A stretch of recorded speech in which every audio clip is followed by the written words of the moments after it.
We got the call late in the neon-drenched afternoon. Theta Squad had been locked in a firefight for hours with insurgents. They moved like shadows through the labyrinth of ruined megastructures, vanishing into cracks, abandoned levels, and data-jammed alleyways before our drones or orbital strikes could lock on. One operative was already Kia, with 3 others critically injured. The news hit me like a rogue EMP, sharp and hollowing. I should have been there. But instead, I was on a routine patrol with Sigma Squad, delivering ration cubes and biogel kits to the locals in Sector 9. When hearts and minds, the command kept drilling into us, like it wasn't our circuits already fraying. I was used to being shuffled between squads when needed, flexible as code, but these were still my people. Every one of them. The patrol route was basic: ascend through the vertical slums to distribute supplies, then sweep down and double back to HQ. We hit the first checkpoint without a hitch. The air was thick and still, the quiet too artificial to be real. The locals always kept their distance, but this time, they clung to their shadows like they were shielding secrets. Something wasn't right. Through cyber-optic scans, we tracked their every move, especially those gripping outdated comm chips or flexing on holoscreens. Doorways became silhouettes and windows framed their sidelong stares. Their suspicion was palpable, crackling through the air like static before a storm. Whatever they were planning, we were walking straight into it. By midday, we'd reached the second settlement, a dead zone, almost. Sparse foot traffic skulked about, locals keeping their heads low and their eyes lower. The air reeked of a setup, and my instincts, sharpened by years in the field, started screaming. That's when the attack began. Gunfire erupted from every angle, through open shutters, rusting hollow panels, and the jagged remnants of collapsed facades. Shadows shifted behind synthwood doors and mangled debris.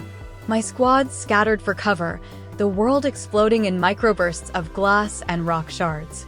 The sharp cries of medic were already cutting through the chaos. I bolted, weaving between hypervelocity slugs slicing the air, my body a blur.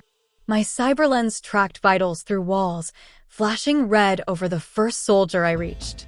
It was Kane, someone I knew too well, always the joker during downtime. He was down now, bleeding out from a torn-up leg.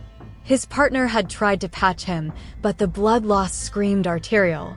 I dropped to my knees, yanking a nano tourniquet from my medpack and securing it high on his thigh. The faint hum of its automated compression kicked in as I marked the timestamp on his HUD. "You're keeping this leg, Kane," I muttered, though I knew it was a long shot. Painkillers loaded, biofoam packed, and his vitals steady for now, I left him with a nod and moved on. Somewhere nearby, a burst of whoops and cheers crackled over comms, several insurgents down. But no time for celebrations. Dust storms from suppressed explosions turned the settlement into a disorienting haze. I sprinted across the street, the heads-up display on my visor highlighting the safest trajectory. I kicked open the door to another hideout, my adrenaline spiking. Inside, 2 soldiers huddled amidst the chaos. One clutched a bleeding arm, a clean-through wound. Nothing vital hit. The other? Not so lucky. His face was a mosaic of shrapnel wounds, torn up from a frag that had detonated just as he breached the building. "Hold on, you two," I barked, pulling out my medkit. The autosutures hummed to life in my palm, ready to fight against the encroaching void of death in this neon war zone. He got lucky. His face was a battlefield of torn flesh and embedded metal, but somehow, his vision remained intact. Across the room, a heavy gunner and a rifleman were pouring fire into the chaos outside. The saw's suppressive roar echoed like a digital storm, drowning out every other sound. One of them shouted through gritted teeth, "DOC. Can you fix them, or what?" "Yeah," I replied, steady but soft.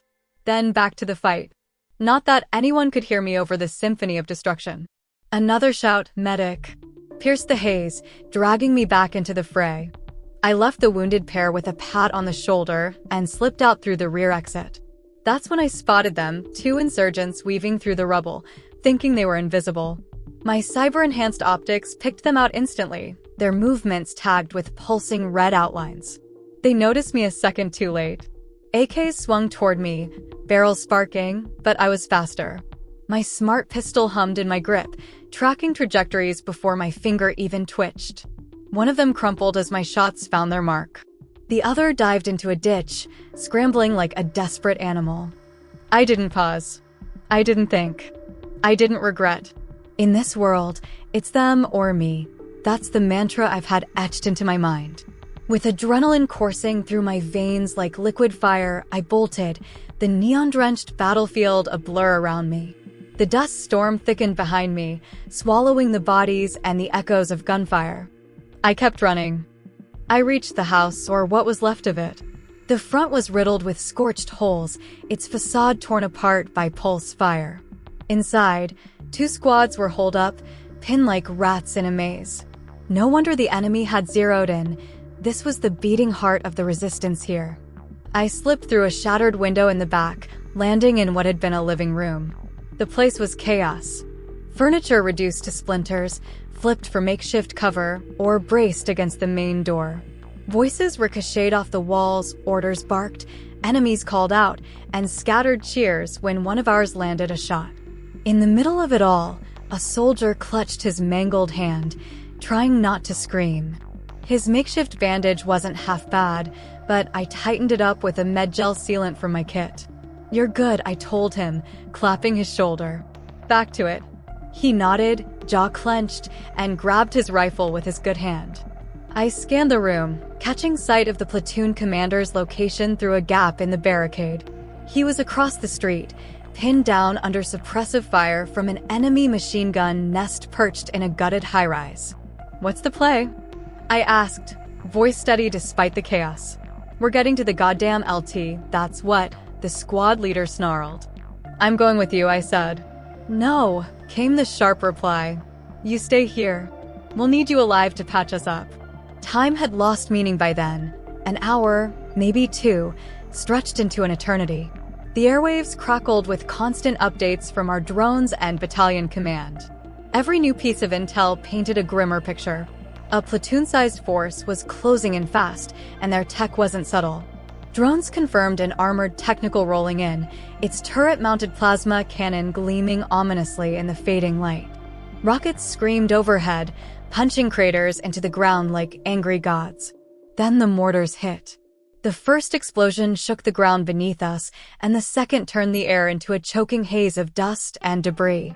They weren't aiming for precision. They just wanted to bury us alive. Above the cacophony, I heard someone scream, "Skies falling." And for a second, I believed them. When the barrage eased, the plasma rounds started zipping past again. The squads regrouped, exchanging grim looks that only soldiers under siege can wear. One of them, a kid about my age with a crooked nose and eyes like polished emeralds, grinned at me despite it all. "Stand by, document. We'll call you when we need you," he joked.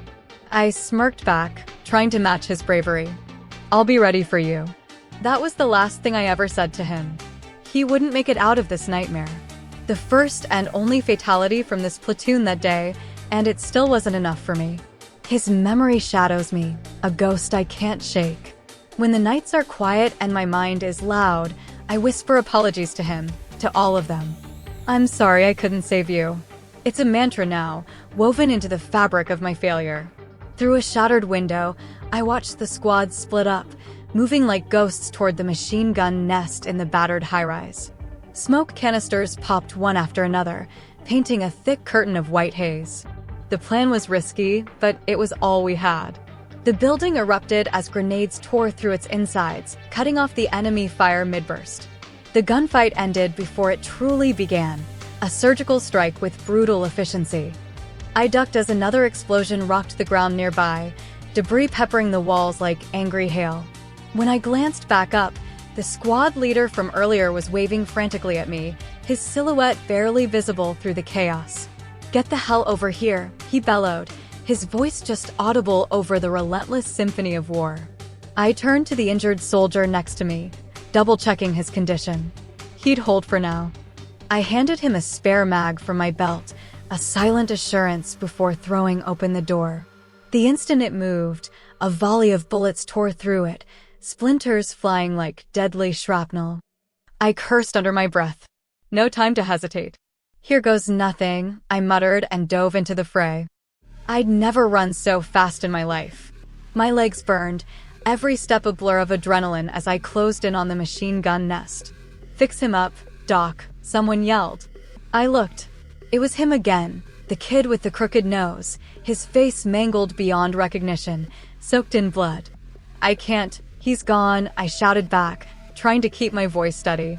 Fix him the fuck up, Doc, another soldier snapped, desperation in his voice. But I shook my head.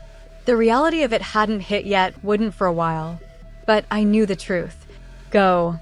I've got this, I said firmly, though I could feel the weight of the lie on my tongue.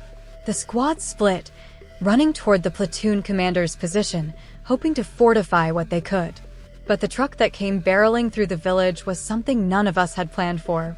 It was a dilapidated wreck, a faded baby blue painted over decades of neglect, and it tore through the chaos like a storm. A heavy machine gun mounted on the back shredded anything in its path, battering our positions, sending bullets ricocheting off every wall and corner. I hit the ground, my heart pounding in my chest as rounds zipped past me, each one a grim reminder of how close we were to the end. Screams echoed, voices lost in the gunfire. More bullets followed, closer now. Then, just as the truck skidded through the village like a mechanical beast, the sky split open with a massive explosion. The truck was launched into the air, its twisted metal and broken wheels flying as an anti-tank rocket found its target. So much for their technical. We didn't see many of those rusted-out machines in the craggy wastelands of the old world, but when they did show up, we knew we had to take them down fast, before they could turn the tide. After what felt like an eternity, a gunship roared overhead, dropping down and bringing balance to the chaos. The sound of its engine cut through the air like a promise of survival. The roar of our men erupted beneath it, cheers, yells, relief washing over us. We'd made it through, even if it had cost one life and left 4 of us wounded. The insurgents would be back. They always did. This was the cruel reality of a world that had been broken long before we arrived. We regrouped, a silent exhaustion settling over us as the village finally fell into a tense calm. The enemy had disappeared back into the wilderness, or melted into the shadows of the civilians they'd disguised themselves as. It was over for now. Second platoon, gather up, the 2 LT barked, snapping us out of our days. We moved quickly, forming a tight knot, clapping backs, knocking helmets, and throwing arms around each other's shoulders. There were smiles, though they felt strange, forced, like they didn't fit the weight of what we'd just lived through. We made it. But for how long? A little later, we were called back together. We're heading west. 3rd platoon's pinned down. Word is the enemy's regrouped and they're heading their way. They're already engaged in a firefight. UVs and gunships can't break the deadlock. We're moving out ASAP. Check ammo, gear, and make sure everything's tight. We leave in 10. The injured, you're the lucky ones. Get to the transport. The hum of the armored vehicle was a low, comforting rumble as we loaded up the wounded first, then the rest of us piled in. Thanks, Doc, someone muttered as I helped them in. It ain't over yet, was all I managed, my voice flat as I turned back to the chaos. Sir, who am I with? I asked the LT, hoping for some clarity. He pointed to a squad of exhausted soldiers, all covered in dust and grime. Perfect. These were my kind of guys. Looks like I'm with you, I said, walking over. The sergeant pulled me in, slinging an arm around my shoulder like we'd known each other forever. Doc, today's your lucky day. You get to hang back with us in the rear. I punched his vest lightly, grinning. Really? Lucky would be not getting shot to hell today.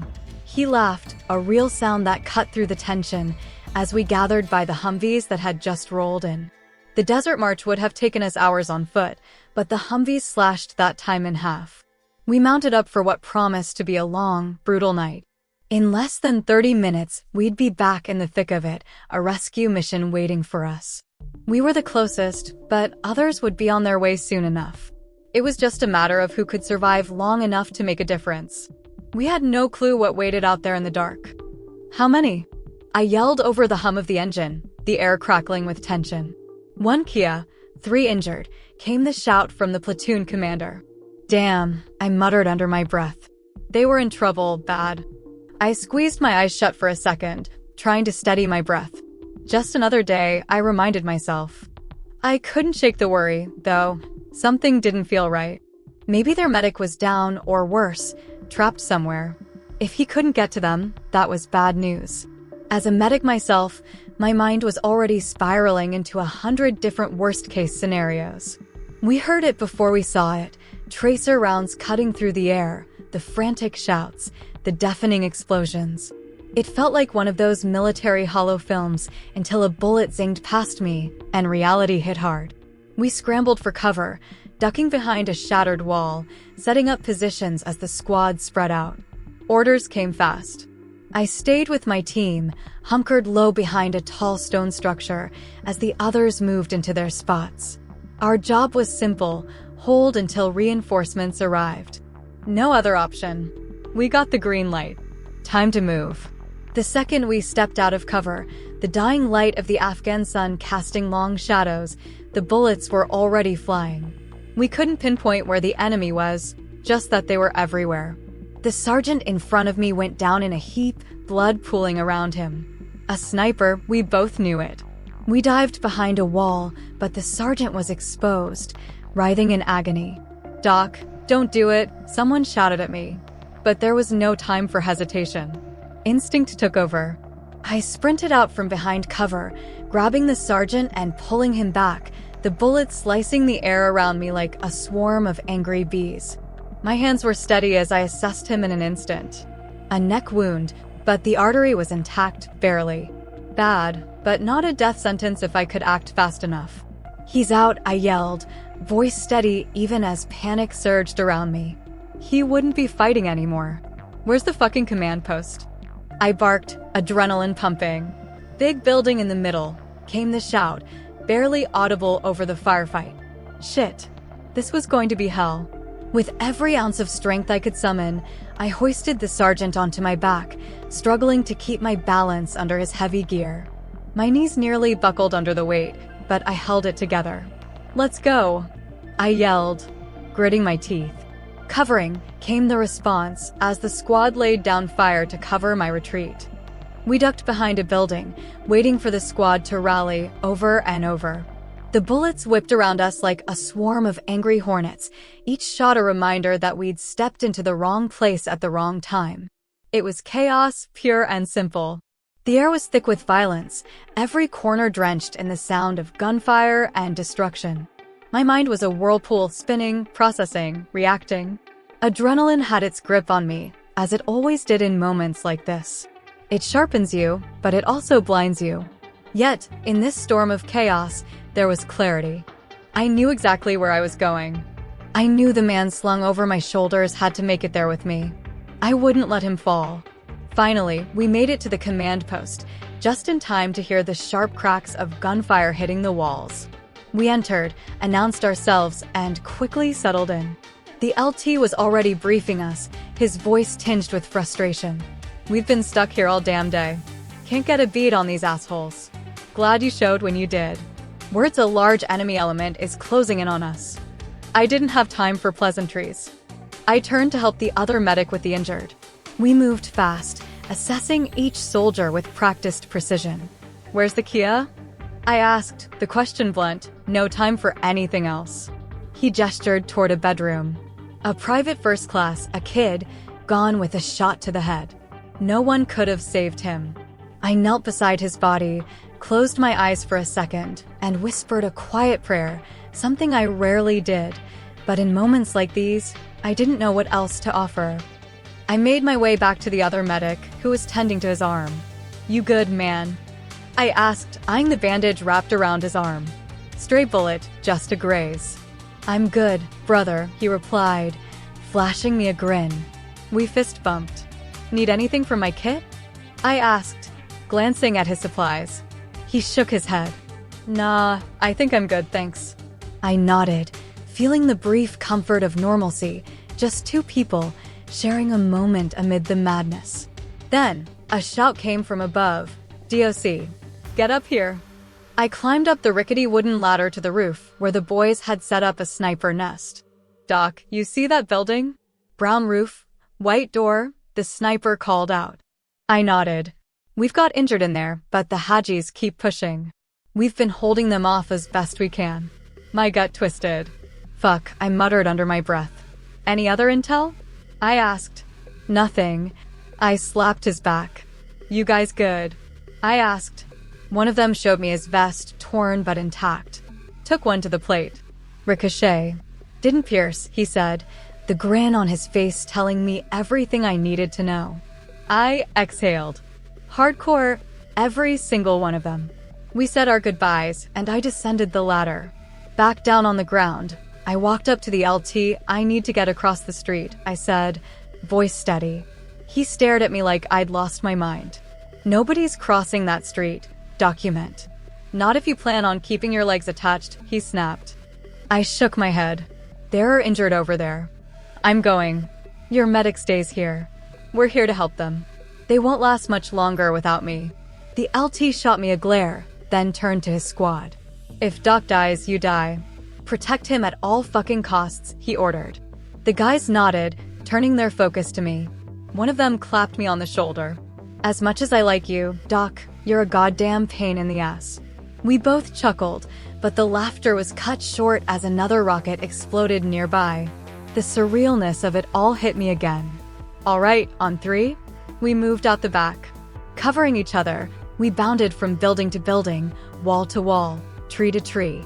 Bullets whizzed past, but none of them found their mark. Finally, we reached the building where the injured were. The sounds of chaos filled the air, screams, shouting. I tapped the soldier ahead of me.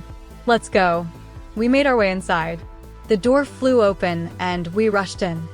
3 soldiers down. One wasn't moving. One wouldn't walk again. One would never hold a rifle in his right hand. One had a sucking chest wound. I didn't have time to think about it. I moved to the soldier with the worst wound first. My heart raced as I tore his gear off, instinctively taking over as my hands went to work. I had trained for this, but the grim reality of it hit like a punch to the gut. Blood everywhere, but I managed to stop the bleeding. His lung was deflated. Shit. I checked his vitals, unresponsive, weak pulse, blood pooling beneath him. I ripped off his vest and shirt. 2 clean entry wounds in his lower back. It was bad. "Assist me," I snapped at one of the squad. I could feel the tension in the air as I worked, pulling out bullet fragments. I didn't know if there were more. I packed the wounds as best I could. It wasn't arterial, so maybe he'd make it out. Maybe. I clung to that thought. I finished with him as quickly as I could, giving him an 4 and ordering my team to help move him. The guy wasn't going to wake up anytime soon, but at least he was still breathing. Alive for now. And then the mortars started. The house we were in shook with each impact, stone and debris raining down around us. I ducked, barely missing a piece of shelving that came crashing down. The enemy was zeroing in on us. My squad mates returned fire where they could, but it was like a cage closing in on us.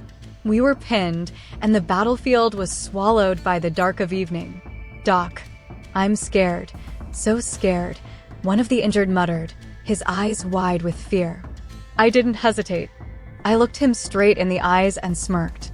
"Me too," I said. He chuckled. At least we were honest with each other. I moved from soldier to soldier, checking vital signs, pumping them with questions as the seconds dragged into hours. Every answer mattered, even if it was just a fraction of something. I couldn't afford to miss a thing. They needed me, and we needed to survive. As the night wore on, the enemy pressed harder, but our ammo was dwindling, and the medical supplies were nearly exhausted. We were running on fumes, and I could see it in my squad mates' eyes, the exhaustion, the uncertainty, the weight of the chaos that had become our world. Then came the gunship. The familiar hum in the sky turned into a roar, and I could feel the vibration in my chest as it rained hellfire on the enemy positions. The flashes of light, the deafening explosions, it was a brutal symphony of destruction, but it felt like a reprieve. A breath of fresh air amidst the storm.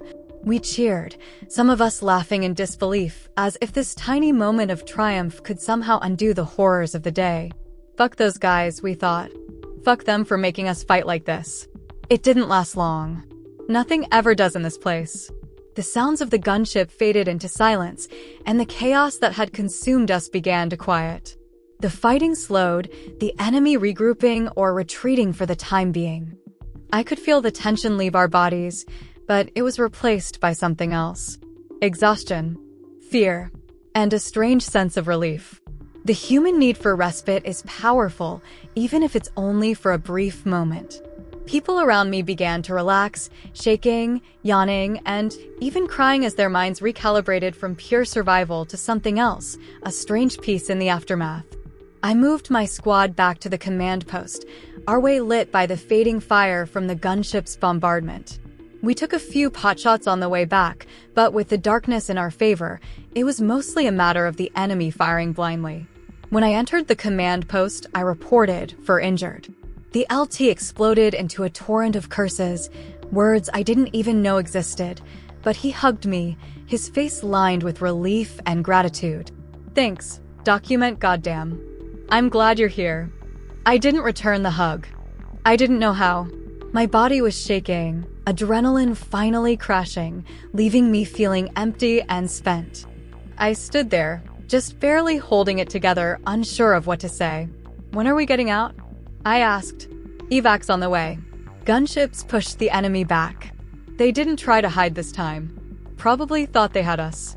He smiled at me, and there was something in his eyes, something that wasn't quite joy, but more of a shared understanding, a bond forged in blood.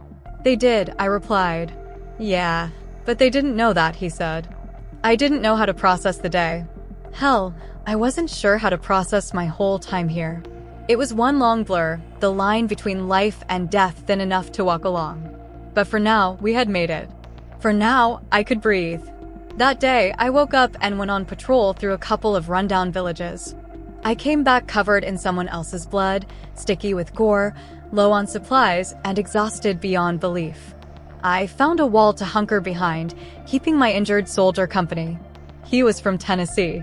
His accent was thick, and the way we joked about our shared roots in the South made everything feel just a little more bearable. He'd taken shrapnel, but nothing fatal. He'd live, though he'd be scarred forever.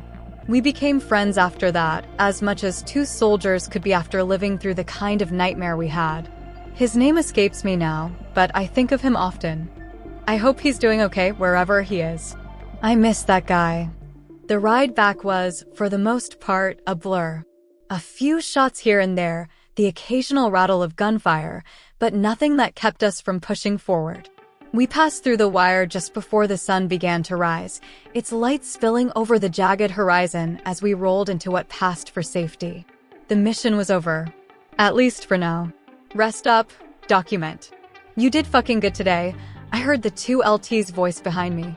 I turned to catch his eye, and he gave me a thumbs up. I nodded back. You too, sir. And then came the words I'd heard countless times, but never knew how to respond to. Thank you, document. You're a goddamn superstar. I smiled, but I didn't know what else to say. It wasn't humility. It was just that I didn't feel like I deserved it. I walked back to my bunk, stripped off my gear, and fell into bed in my underwear. The thought of a shower or food barely crossed my mind. My body trembled from the adrenaline crash, my limbs sore, my mind still buzzing with the chaos of the day. My uniform and gear were caked in dried blood, some of it mine, but most of it someone else's, but I didn't care. I was just too damn tired. Doc, you okay? Came a familiar voice. I didn't move. My arm instinctively went over my eyes to shield from the bright lights. Nah, man. Never am, I admitted, my voice quieter than I expected. It was my squad leader. He sat down beside me, moved my legs aside so he could sit. Hey man, you got us through this shit today. Don't fucking feel sorry for yourself, Doc, he said, and I smiled weakly, the corners of my mouth twitching despite the exhaustion. Thanks, Sarge. I'm just tired, that's all. You want to talk about something else? He asked, trying to break me out of my funk. I rubbed my eyes and sat up, grateful for the distraction. We talked about random things. Women, home, food, video games, anything but the war. The mundane felt so foreign and comforting after what we'd just been through. It felt like a different world. Finally, he wrapped an arm around my shoulder. He was older, been through more, but I felt that bond between us, that brotherhood forged in fire. "Hey, if you ever get shit from these idiots, just let me know. I'll fix 'em up," he said as he stood to leave. "Get some rest, document. You're an angel out here." I laughed, though it was weak. "An angel? Me. Just doing my job, Sarge," I whispered, lying back down as he turned out the lights. The barracks were dark now, quiet, and the hum of exhaustion finally caught up with me. I closed my eyes, letting the stillness settle over me.